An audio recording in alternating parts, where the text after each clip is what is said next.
The Boston Red Sox front office is the biggest issue with the organization right now. Tune in to today's episode of Locked On Red Sox, where I tell you how the front office can instantly change the trust level of the fan base.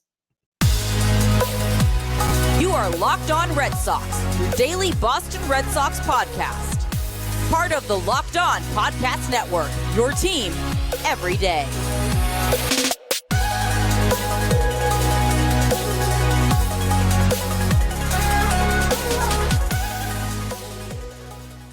Hello and welcome to Locked On Red Sox, part of the Locked On Podcast Network, your team every day. I'm your host, Gabby, former ESPN social media associate and current host of the Boston Balling podcast, which, by the way, we'll be getting onto a weekly schedule soon. It used to be on a weekly schedule, and then life happened. I got engaged. Things have been busy, but I plan to get Boston Balling back on a weekly schedule at some point. It covers all the other Boston teams, so be sure to check that out.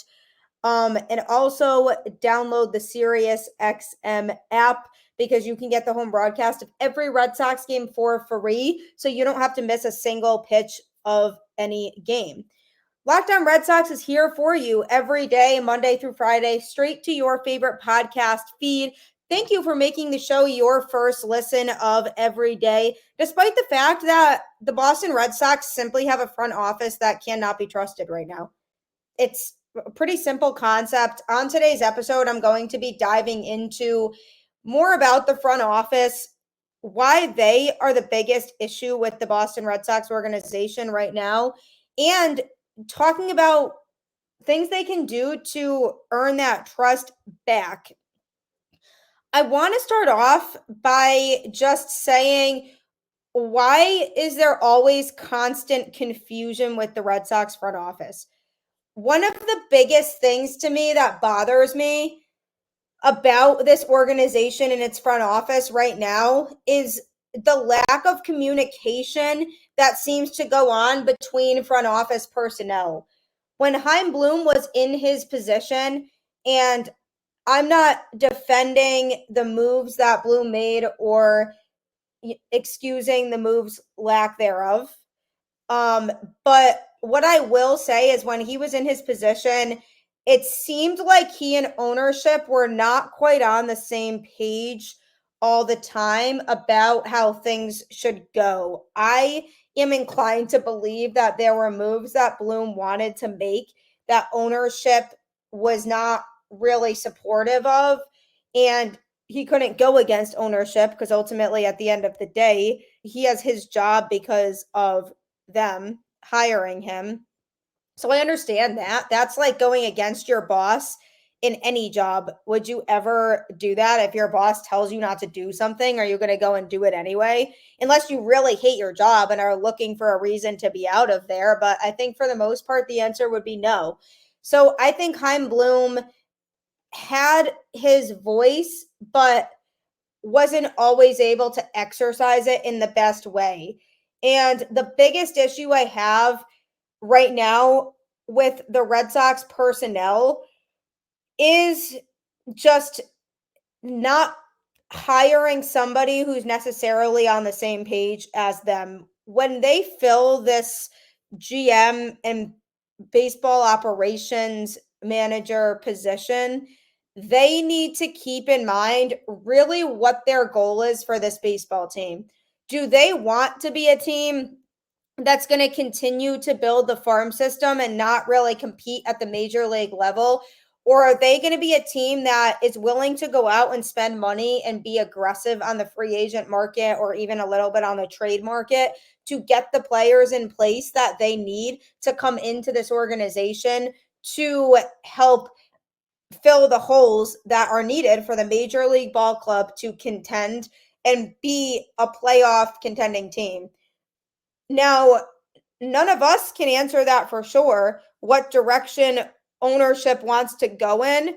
But if we're looking at the standpoint of them getting rid of Chaim Bloom, I'm inclined to feel like they're serious about contending.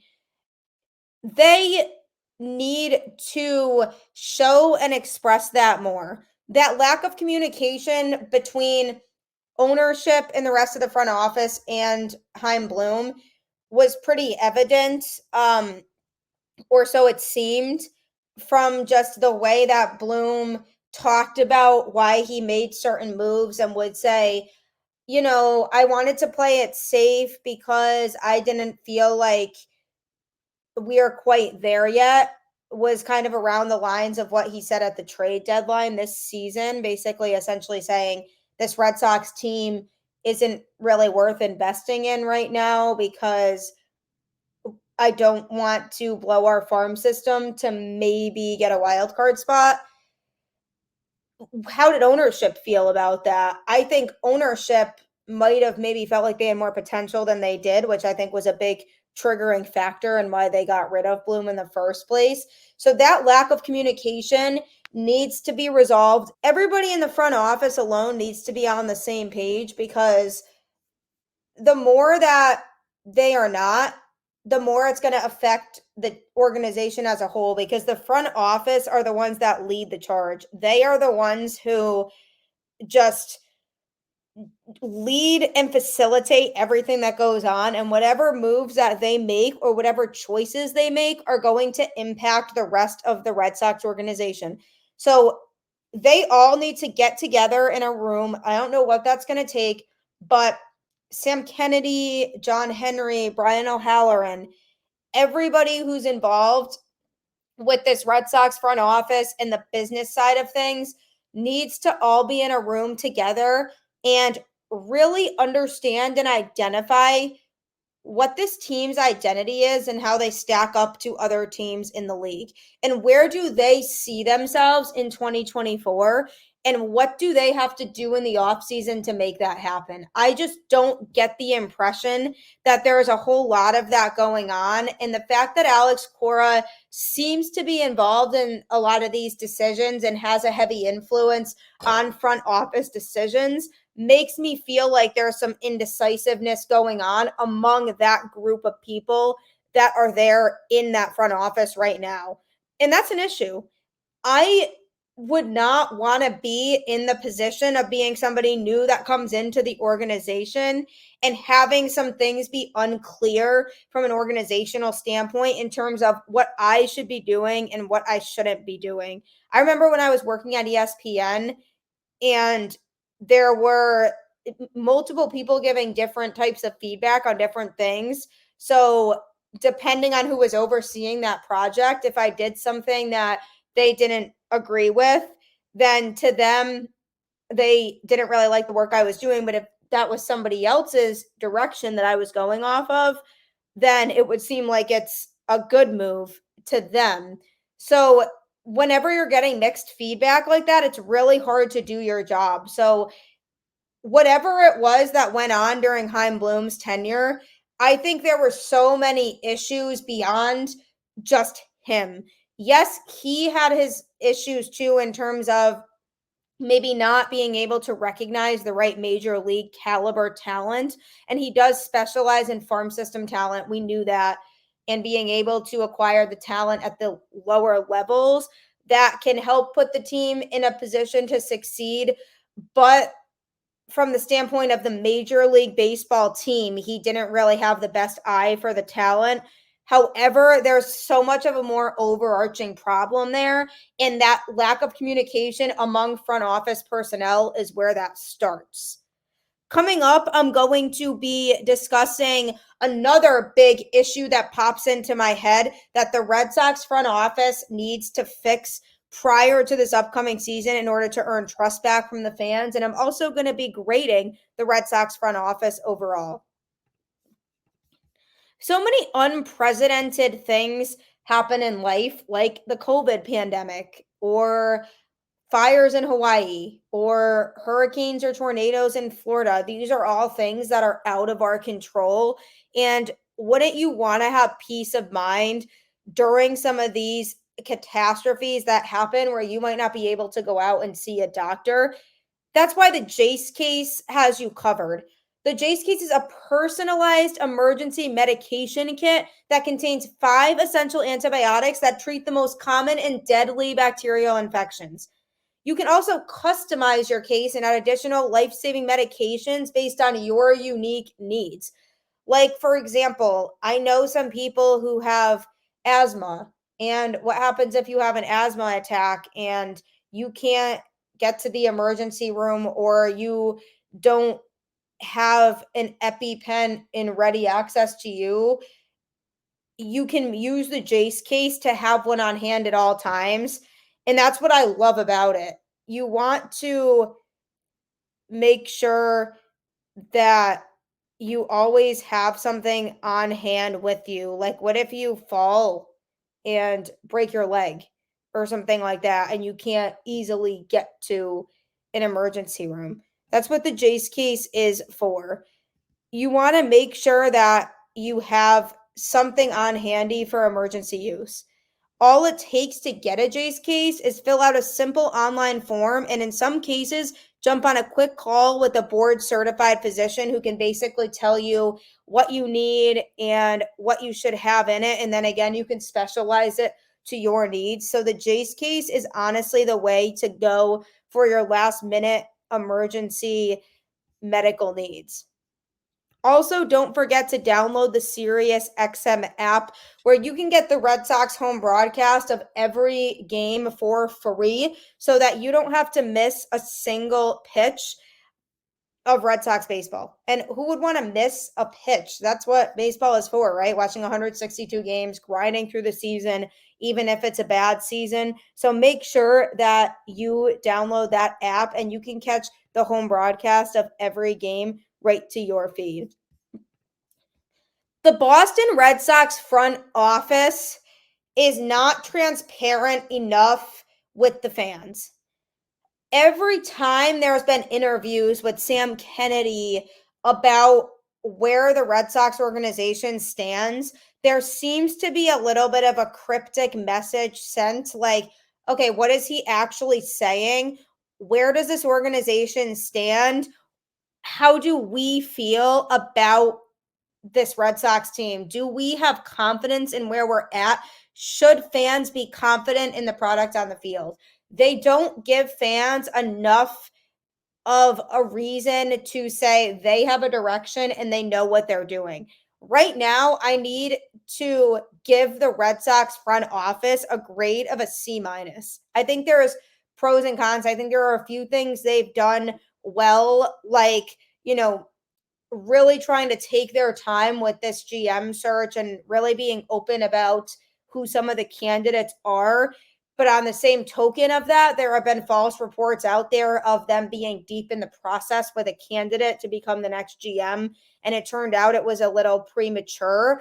So nobody knows for sure still what's going on behind the scenes. But the biggest one for me was when Chaim Bloom in the front office prior to the 2023 season said they really want to be a contending team and they will do what it takes to make it a contending team. And I didn't really see that commitment to making a contending team in 2023.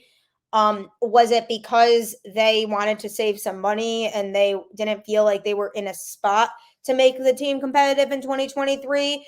Was it because the lack of talent that they had and Chaim Bloom should have basically acquired more players or more talented players?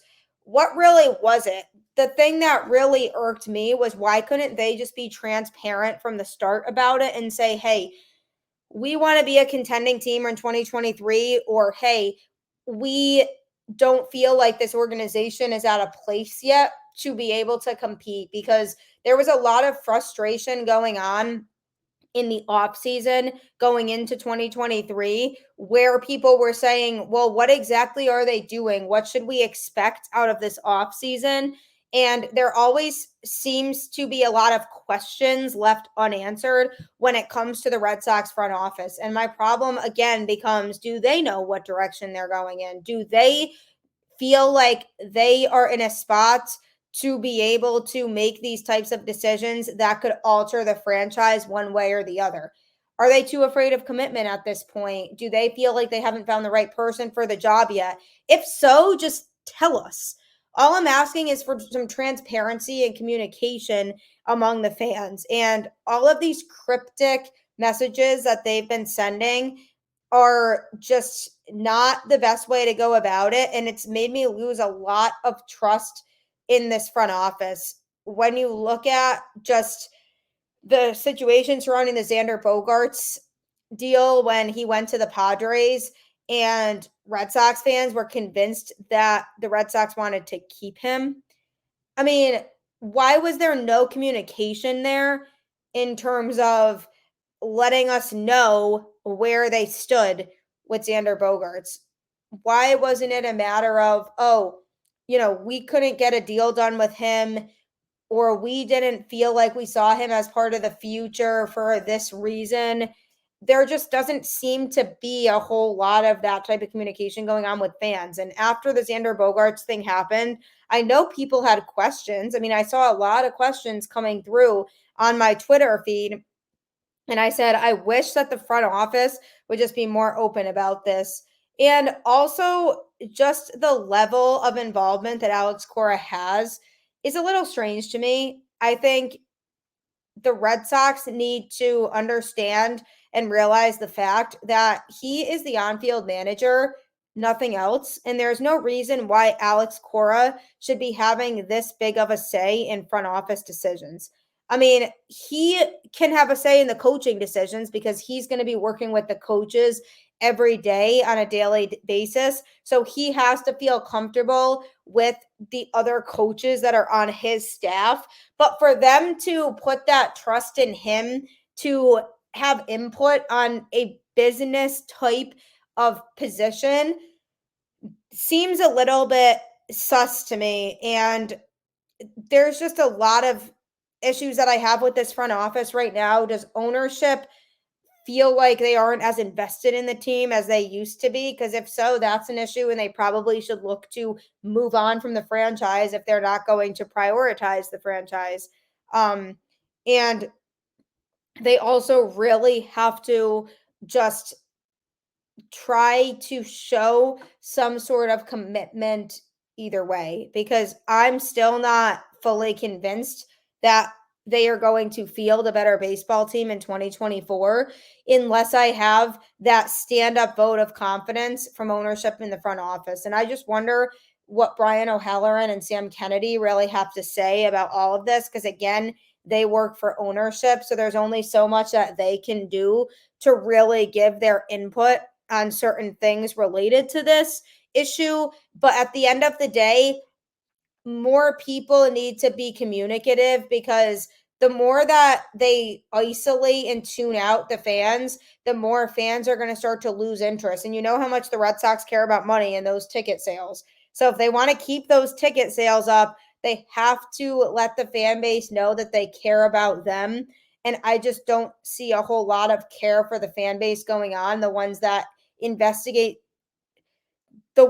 invest so much time and money into this team and watching it on a daily basis, I'm just not seeing a lot of that going on. So hopefully they can open up to that moving forward.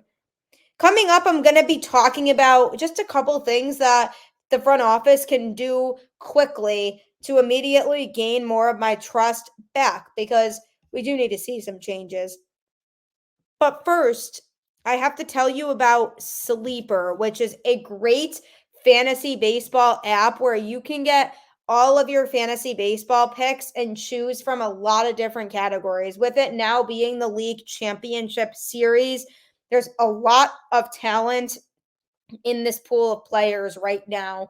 Is Jose Altuve going to hit another home run and ultimately get to the point eventually where he passes Manny Ramirez for both postseason home runs? You can bet on that in there, or you can bet on, are the Astros going to come back and win the series? Are the Diamondbacks going to make it competitive? Head to Sleeper today, which is really your number one fantasy baseball app, and you can just make a lot of different picks in there. Just use promo code LOCKEDON and you'll get up to a $100 match on your first deposit.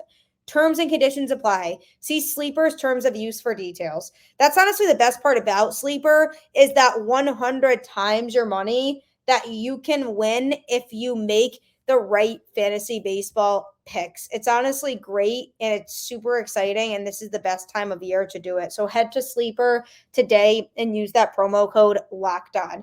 Also, download the SiriusXM app where you can get the home broadcast of every Red Sox game straight to your feed, so you don't have to miss a single pitch of any Red Sox game. And let me tell you, it's a great feature to have because if you're out driving somewhere or you're on a long road trip, it really can help pass the time to listen to the Red Sox game while in the car. So download the SiriusXM app and make sure you're ready to go for the 2024 season.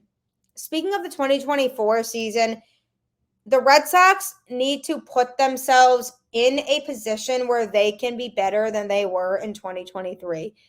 We've seen this narrative a few times now of them finishing in last place in their division, but claiming that they are well on their way and that they're competing. And I do think the minor league levels are well on their way. And the Red Sox are at the point now where they have a lot of young talent in the system that they can utilize down the road to be major parts of this organization. But that doesn't mean they necessarily have the talent at the major league level. One big thing I would like to see the front office change to improve the trust level among the fans immediately is to make it clear what direction they're in. If they said, we're all in on contending, then I would believe them. And I'd say, okay, yeah, that means they're going to hire somebody who's going to come in here and make those moves to be aggressive to build a contending team. It's as simple as one statement. We are going to contend in 2024. That's such a powerful statement that is so few words, but means so much to me. And I would believe them if they say that. And when I'm looking at the Red Sox front office, they didn't really give a fully expanded explanation for why they got rid of Bloom. They just kind of said, he isn't the guy for the future and direction of where this franchise is going. Okay, well, what is that direction? So if they came out and gave a statement that says something like that, then I would trust them to make the moves to make this a contending team, because it's not like they're not capable of doing that or finding somebody who can do that. It's just a matter of them doing it and going out and executing on that, because at the end of the day, if they're very flaky in their responses and all over the place, it takes away so much credibility. And that's probably a huge reason why people have turned down the job or even interviewing for the job, is because if I'm looking at that situation, I'm like, yeah, I mean, if I go in there, how am I supposed to know what types of moves to make? Because this organization doesn't seem like they have an understanding of what those moves should be. So give me a powerful statement with the direction that they are going in. Also, don't try to involve too many external people in the process of hiring a new GM. Take Alex Cora out of the mix of names that are being mentioned when it comes to who's involved with the hiring process, because that kind of looks like a joke to other organizations to me. And if I'm an outsider looking in, I'm saying he's the manager. Why do they keep bringing his name up when it comes to these front office personnel types of decisions? If I have to keep reading Alex Cora's name when the Boston Red Sox front office is talking about potential candidates or who they're interested in or who they might bring in, then I'm going to be like, this is pretty pathetic, because this means you need to rely on somebody who's not a front office or business type of guy, who's supposed to be focused on the guys on the field, to trust to have a reliable opinion on something like that. And this is not a knock on Alex Cora. I've actually been an Alex Cora defender for a while from a manager standpoint. I think he's a very good manager who did the best with what he had in 2023. So it was not a knock on Cora at all. But to me, everybody has their strengths. And Cora was hired on as a manager for a reason, not brought on to be a front office personnel who just is involved with making those types of decisions. His talents to me are best on the field. And that's part of the reason to me why he turned down a potential front office role and killed those rumors of him taking over pretty quickly, because he is not a front office type of guy right now. He is a managerial position type of guy. So why are the Red Sox constantly name dropping Alex Cora when they have those conversations with candidates or they're talking about the hiring process? Do they think it's going to bring them more credibility? If anything, I think it's going to bring them less credibility, because people are going to look at it and say, why do you need your manager to help you make those decisions? And if they can't make those decisions on their own, then why are they in the positions of power that they are in? Lastly, this Red Sox organization needs to be reactionary and not be too conservative. They can't be afraid to take chances. And in the past, they weren't afraid to take chances, but it really seems like lately they are trying to play it more conservatively and make sure that the players that they are bringing onto this team are the perfect fit for the Red Sox franchise. And the reality is, at the end of the day, not everybody is or is going to be. They're going to have players here that they bring in that aren't as much of a fit for the Boston Red Sox, but that they feel confident in, and they're just not going to work out. That just happens. Nobody's perfect. Nobody's perfect in their job. Mistakes happen and misjudgments happen. And the Red Sox have to accept that. And as soon as they realize that they're not going to hit on every single decision they make, then they'll be much better off, because then they can move on and go to the next person and say, hey, who can we have on this team that can really make a splash and make a difference within this organization? Because if they have enough of those moves, then it will deteriorate the bad look that's associated with acquiring these bad players. So when they go out and sign Corey Kluber or an equivalent, and he just is a complete bust and a disaster that doesn't work out, if they have gone and made other big moves for other players who really are working out, then it really won't seem as bad that they had Corey Kluber, because when they have these moves that they're making and they're being too conservative to try to find the perfect fit, it's more likely that things aren't going to work out and players aren't going to work out. And then when they don't, it's an even worse look on them. So I'd like to see them be a lot less conservative and more aggressive, like some other front offices are. Steve Cohen, I'm looking at you. Obviously, the Mets didn't have a good season, but those were just different circumstances. I think there's benefits to the Red Sox front office being aggressive, being committed, and not trying to be too just wary and cautious of who they're bringing onto this team. I think that has kind of ruined a lot of what the Red Sox are about, because people are now looking at the Boston Red Sox as a franchise that is too afraid to spend money on players who are worth it and is too afraid to make the big moves needed to make their franchise better and back in contention. When you think of the Boston Red Sox, you think of a playoff contender.